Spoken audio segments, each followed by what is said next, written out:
हमारी ननद। अंजलि की उम्र लगभग 30 साल हो चुकी थी। वो एक स्कूल में टीचर की जॉब करती थी। अंजलि के घर में उसकी माँ के अलावा उसका छोटा भाई और भाभी भी रहा करते थे। 30 साल की उम्र होने के बाद भी अंजलि की अब तक शादी नहीं हुई थी। इस बात को लेकर अंजलि की माँ रुक्मिणी देवी काफी परेशान रहा करती थी। माँ, मैं स्कूल जा रही हूँ, जरा मेरा टिफिन तो दे दीजिए। अब क्या पूरी जिंदगी मैं तुझे टिफिन बनाकर देती रहूंगी? अरे कुछ सोचा भी अपने बारे में या बस ऐसे ही? क्या माँ, सुबह सुबह फिर वही बातें लेकर बैठ गई। माँ गलत क्या कह रही है अंजलि दीदी? इतनी उम्र हो चुकी है आपकी, माँ कब तक आपकी सेवा करती रहेंगी? भाभी, मैंने माँ को कब कहा कि मेरी सेवा करो?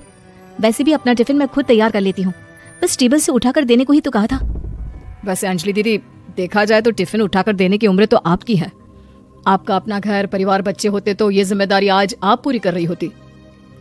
एक बात मेरी समझ में नहीं आती, अगर मेरी शादी नहीं हुई तो इसमें मेरी क्या गलती है और तुम सब लोग मेरे पीछे क्यों पड़े रहते हो? अरे कुछ कहना क्या पीछे पड़े रहना होता है? अपने छोटे भाई को देख, तुझसे 3 साल छोटा है लेकिन 2 बच्चे खेल रहे हैं आंगन में। मुझे आप लोगों की कोई बात नहीं सुननी, जा रही हूँ मैं। और आप में से किसी को मेरा कोई काम करने की जरूरत नहीं है, मैं खुद संभालूंगी। इतना कहकर अंजलि वहां से चली जाती है। शाम को जब अंजलि अपने स्कूल से लौटकर घर वापस आती है तो उसने देखा कि पड़ोस वाली निर्मला चाची वहां पर बैठी हुई थी। क्या बात है अंजलि बिटिया, नौकरी करके वापस आ गई? जी चाची जी, कैसी हैं आप? मैं तो ठीक हूँ बेटा, तुम बताओ शादी के बारे में कुछ सोचा या नहीं? अरे रहने दीजिए ना, इससे तो शादी की बात करना ही बेकार है। कुछ भी कहो तो गुस्सा करती है, बात बात पर आंखें दिखाती है। माँ, आप ऐसा क्यों कह रही है? मैंने कब आप पर गुस्सा किया? अरे अंजलि बेटा, तुम्हारी माँ ठीक ही तो कहती है। 30 की होने आई हो, अब तुम्हें भी शादी वादी कर लेनी चाहिए। चाची जी, आप तो ऐसे कह रही हैं जैसे शादी करने से मैंने मना किया हो। रहने दीजिए निर्मला चाची, हमारी अंजलि दीदी को अभी तक उनकी पसंद का दूल्हा नहीं मिला ना, इसीलिए वो शादी नहीं कर रही। भाभी, ऐसी कोई बात नहीं है। अरे तो फिर क्या बात है?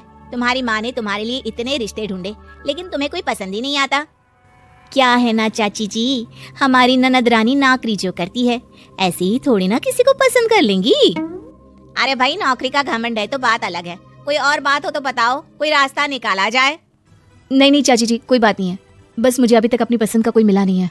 सुन लिया आपने, इस लड़की के तो पर निकल आए हैं और इतनी उम्र में अपनी पसंद का कोई मिलेगा भी नहीं इसे। माँ, आप मेरी शादी को लेकर हमेशा मुझे ताने क्यों मारती रहती हैं? अपनी माँ की बातें तो ताने लगती है। ताने हैं? बताओ, मैंने कुछ गलत कहा क्या?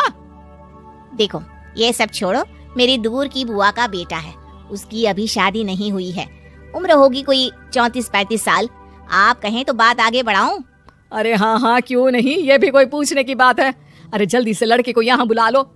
माँ, आप मुझसे पूछे बिना मेरी शादी की बात करने जा रही हैं और मेरी उम्र 30 भी पूरी नहीं हुई है। निर्मला चाची कह रही है कि वो लड़का 35 साल का है। अंजलि दीदी, आपको क्या लगता है इस उम्र में कोई फिल्म का हीरो आएगा आपके लिए? देखिए, अब पसंद और नापसंद की बात तो रहने दीजिए, पसंद करने की उम्र तो आपकी निकल चुकी। अब तो जो भी मिले उसी से शादी कर लीजिए, इसी में भलाई है। तेरी भाभी बिल्कुल ठीक कह रही है, अब जैसा रिश्ता मिले उसके लिए हाँ कर देना ताकि हम भी गंगा नहाए। ठीक है, चलिए मैं उस लड़के को कहती हूँ, वो कल ही अंजलि को देखने आ जाएगा। अगले दिन निर्मला चाची के दूर का रिश्तेदार अंजलि को देखने उसके घर आता है। उसका नाम था अजय। अंजलि जी, तो आप नौकरी करती हैं, वो भी स्कूल में? जी हाँ, मैं स्कूल में टीचर हूँ। हमारी बेटी बहुत होशियार है। अरे पढ़ने लिखने में इतनी होशियार है, इसीलिए तो इसकी नौकरी लगी है स्कूल में। हाँ हाँ ठीक है आंटी जी, जरा मुझे भी तो बात करने दीजिए आपकी बेटी से। जी पूछिए ना, क्या पूछना चाहते हैं? अंजलि मैडम, ये तो बताइए कि आपने अभी तक शादी क्यों नहीं की? बस ऐसे ही, कहीं कोई रिश्ता पसंद नहीं आया इसलिए। लेकिन क्या मैं आपसे पूछ सकती हूँ कि आपने शादी क्यों नहीं की? अंजलि, क्या कर रही हो तुम? लड़कियों को इस तरह की बातें नहीं शोभा देती। रहने दीजिए आंटी जी, आपकी बेटी काफी पढ़ी लिखी है, मैं उनके सवाल का जवाब दे ही देता हूँ। वो क्या है ना, मुझे भी अभी तक अपनी पसंद की कोई लड़की नहीं मिली। अच्छा अच्छा, कोई बात नहीं। वैसे आपकी तनख्वाह कितनी है, कितना कमा लेती है महीने का? जी यही कोई 25,000 महीने। बस 25,000? इतने से क्या होता है? इतने से तो आजकल घर भी नहीं चलता। आपके कहने का क्या मतलब है? अरे मैं तो ये सोचकर आया था कि नौकरी वाली लड़की है, आराम से 40,000 कमाती होगी। माफ कीजिएगा, आपका और मेरा रिश्ता नहीं हो सकता। जी कोई बात नहीं, मुझे भी आपके साथ शादी करने में कोई इंटरेस्ट नहीं है। अंजलि, किस तरह की बात कर रही हो? घर आए रिश्ते को ठुकरा रही हो तुम। दीदी, अब इस उम्र में आपको इतनी अकड़ नहीं दिखानी चाहिए। अच्छा खासा रिश्ता हाथ से निकल गया, कहीं ऐसा ना हो कि जिंदगी भर कुंवारी ही रह जाओ आप। कुछ दिन और ऐसे ही निकल जाते हैं और अंजलि की शादी कभी नहीं होती।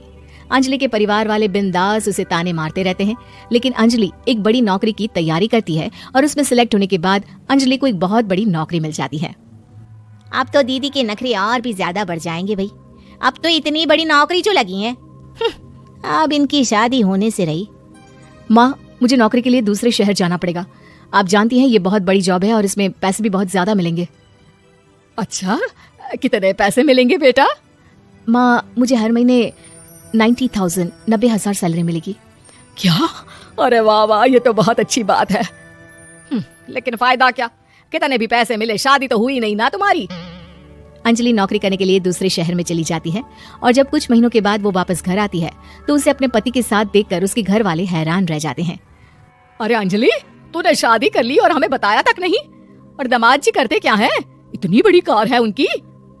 माँ, मैं आपको सब कुछ बताना चाहती थी, लेकिन आप सबकी ताने सुनकर बहुत दुखी हो गई थी और इसलिए मैंने अपनी पसंद से शादी कर ली। मेरे पति मेरे साथ ही ऑफिस में नौकरी करते हैं और बहुत बड़े अफसर हैं। और एक बात बताऊं माँ, आज मैं बहुत खुश हूँ।